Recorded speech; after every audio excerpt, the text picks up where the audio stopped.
పెద్దలు మాట్లాడతాం కాబట్టి భారతీయ ఏం లేదు. జనతా పార్టీ కిషన్ రెడ్డి డిమాండ్ చేశారు, పంచాయతీ ఎన్నికలు పెట్టండి అని రేవంత్ రెడ్డి పెట్టారు అంటారు. ఆయన మంత్రిగా ఎలక్షన్ పెట్టమని చెప్పడం తప్పు కాదు. ఎందుకంటే ఎన్నికలు అనేది పంచాయతీ ఎన్నికలు అనేది రాజ్యాంగం ప్రకారం సకాలంలో టర్మ్ ప్రకారం పెట్టాలి. ఇప్పటికే లేట్ అయింది, గ్రామాల సమస్యలు కాబట్టి ఆయన ఆ లైన్ లో చెప్పిండు. దానికి రిజర్వేషన్ కు ముడిపెట్టదు. అయితే గాలి వినోద్ కుమార్ గారికి తెలుసు, అసెంబ్లీ ఎన్నికల ముందు మేము అనేక సమావేశాలు మా ఇంట్లోనే పెట్టుకున్నాం. బీసీల విషయం, రిజర్వేషన్ విషయం ఏం మాట్లాడినా వారికి తెలుసు. ఏమంటానంటే ఇప్పుడు గాలికి మాట్లాడే వాళ్ళు ఏది పడుతుంది వాళ్ళ పరిధిలో లేని హామీలు ఇచ్చి రేవంత్ రెడ్డి ఇంకా 2 ఏళ్ళకి ఎన్నికలు ఉన్నాయని ఏం మాట్లాడినో అందరికీ తెలుసు. రెడ్డి రాజ్యం రావాలి, రెడ్లు తప్ప పరిపాలించే అర్హత ఎవరికి లేదని మాట్లాడితే నేను ఖండించిన. అది స్టేట్మెంట్ ఉన్నది ఇవాళ, మీరు ఒకసారి చూడండి. తర్వాత ఏం చేసిండు, అది అయిపోయింది. అయిపోయిన తర్వాత బీసీల యొక్క ఆత్మవిశ్వాసం సన్నగిల్లాలని కన్వర్టెడ్ బీసీ ప్రధానమంత్రి, ఒక సక్సెస్ఫుల్ బీసీ ప్రధానమంత్రిని, ఆయన బీసీ అని చెప్పుకోలేదు కానీ ఈయన కన్వర్టెడ్ బీసీ అనేక సార్లు చెప్తే ఏ బీసీ సంఘాలు ఖండించలేదు, ప్రధానమంత్రిని అవమానించినా ఖండించలేదు. అదొక అంశం.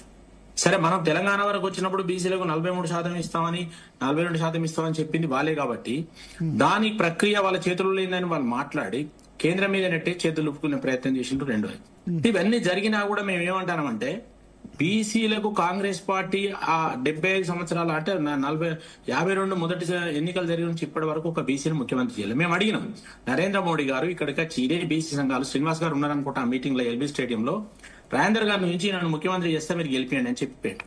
కిషన్ రెడ్డి గారు ఆ పక్కకున్నాడు, లక్ష్మణ్ గారు ఉన్నారు, చెప్పాడు ఓపెన్ గా. బీసీ సంఘాలు తెలుసు. చెప్తే మా రాజేందర్ గారిని ఓడించారు హుజరాబాద్ లో. ఇక్కడ ముఖ్యమంత్రి నిలబడితే ఓడిపోయాడు. ఓడిపోయిన తర్వాత సరే అది అయిపోయింది. అయిపోయిన తర్వాత నేను ఇవాళ చెప్తున్నా, సరే ఇదంతా అయిపోయింది, బీసీలకు రావాలి రిజర్వేషన్. ఇలా బీసీలకు మెజారిటీ ఉన్నది, ఒక జలకియండి ఎన్నికలలో. ఇప్పుడు నేనేమంటున్నా, మేము చెప్తాం మా పార్టీని మెప్పించి చలో 50% ఇవ్వని నేను రేపు మా పార్టీని అడుగుతాం. జనరల్ సీట్లలో ఇవ్వంట.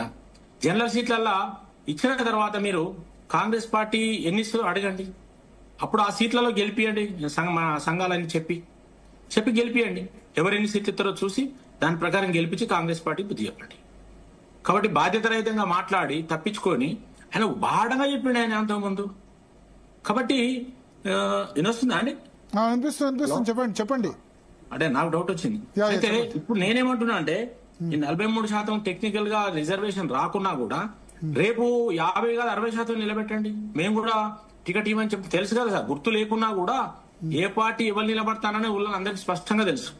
సరే, టెక్నికల్ గా గుర్తు లేకపోవచ్చు కానీ ఈ పార్టీ ఒక్కో పార్టీ నుంచి 2-3 కూడా ఉండొచ్చు. సర్పంచ్లు ఏముంది అది కాబట్టి.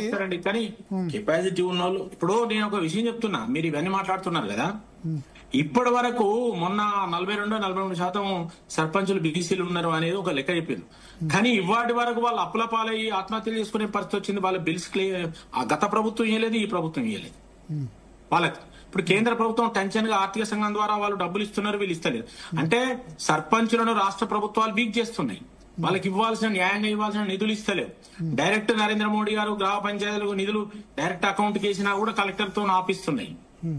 వాళ్ళు ఊళ్ళో ప్రెషర్ కొరకు పనులు చేసిన తర్వాత కూడా బిల్లులు రానియకుండా ఎమ్మెల్యేలు పెత్తనం చేస్తున్నారు. మరి ఇది ఎవరు కంట్రోల్ చేయాలి? అంటే నేనేమంటున్నా, ఎస్సీ ఎస్టీ బీసీలకు గ్రామాలలో అధికారం ఇవ్వడే కాదు, వాళ్ళు గ్రామ పంచాయతీ యొక్క రైట్స్ ను కూడా వాళ్ళు అంటే వీళ్ళే రాష్ట్ర ప్రభుత్వాలే మొత్తం ఎమ్మెల్యేల ద్వారా కంట్రోల్ చేస్తున్నాయి. నిధులు ఇస్తలేరు, కలెక్టర్ల ద్వారా కంట్రోల్ చేస్తున్నాయి. ఇవన్నిటి కూడా మాట్లాడాలా, ఖచ్చితంగా ఈసారి గుణపాఠం చెప్పాలని నేను అంటాను. అయ్యండి, ఇప్పుడు నేను చెప్తా రేపు మా పార్టీకి చలో 50% కాదు 52% ఇచ్చేసేయండి. జనరల్ సీట్లలో కూడా ఇచ్చేయండి. ఎందుకు వెళ్ళారు? జనరల్ సీట్లలో కూడా వీళ్ళే మెజార్టీ ఉంటారు. మీరు పిలిపియండి బీసీ సంఘాలు, ఒక గుణపాఠం చెప్పండి. తర్వాత గాలి వినోద్ కుమార్ గారు చెప్పినట్టు టెక్నికల్ సైడ్ మనం సాధించేందుకు వారు చెప్పింది సరే, వారు అడ్వకేట్, నాకు అంత తెలియదు కానీ ఆ చెప్పిన దాన్ని మీరు అందరూ అనుకుని కేంద్రం మీద రాష్ట్రం మీద పోరాటం చేసి సాధించేందుకు ప్రయత్నం చేయండి. మేము కూడా సహకరిస్తామని మేము చెప్తున్నాం. బట్ ఆ రకంగా చేయాలి తప్ప ఇప్పుడు వాళ్ళు ఓపెన్ గా, రేవంత్ రెడ్డి గారు ఓపెన్ గా చెప్పిండు రెడ్డి రాజ్యం అని ఓపెన్ గా చెప్తున్నారు. ఆయన బీసీ ప్రధానమంత్రి చీఫ్ మినిస్టర్ కంటే ముందు కదా చెప్పింది అది. అవును, చీఫ్ మినిస్టర్ అయిన తర్వాత మాత్రం రాహుల్ గాంధీ మాట ఇచ్చాడు, చిత్తశుద్ధిగా అమలు చేస్తున్నా అని అన్నారు కదా.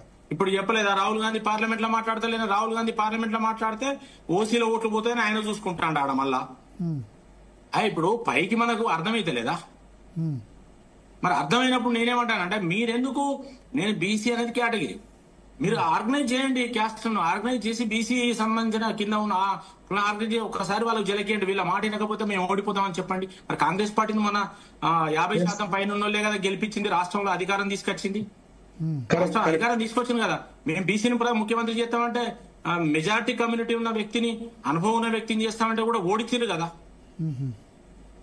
ఓకే, మరి అట్లాంటప్పుడు దాన్ని గట్టిగా డిమాండ్ చేసి అమలు చేసే ప్రయత్నం చేయండి. పంచాయతీ ఎన్నికలలో నేను చెప్తున్నా, ఇవాళ అయిపోగానే రేవంత్ రెడ్డి గారు చెప్పిండు కదా, వాళ్ళు చాలా క్లెవర్ గా చేస్తున్నారు. ఇది కాగానే ఎంపీటీసీ ఎన్నికలు ప్రకటిస్తారు. మీరు చూడండి, గుర్తులేని ముందు ప్రకటించి కొద్దిగా సలబడేసి వెంటనే, అంటే పొలిటికల్ గా చెప్తున్నా, రేపు మళ్ళీ జెడ్పీటీసీ ఎంపీటీసీ పెట్టేస్తారు. వెంటనే ఇది కాగానే పెట్టేస్తారు. చాలా మంది ఏమంటే పెట్టమని చెప్పారు, వాళ్ళు ఒక స్టేట్మెంట్ ఇచ్చారు, అది తప్పు.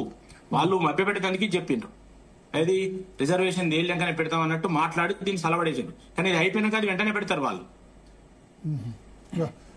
ఇదంతా వాళ్ళు ఒక స్ట్రాటజీగా ముందుకు పోతున్నారు. రవీందర్ రెడ్డి గారు మొత్తానికి అడ్డుకున్నారా?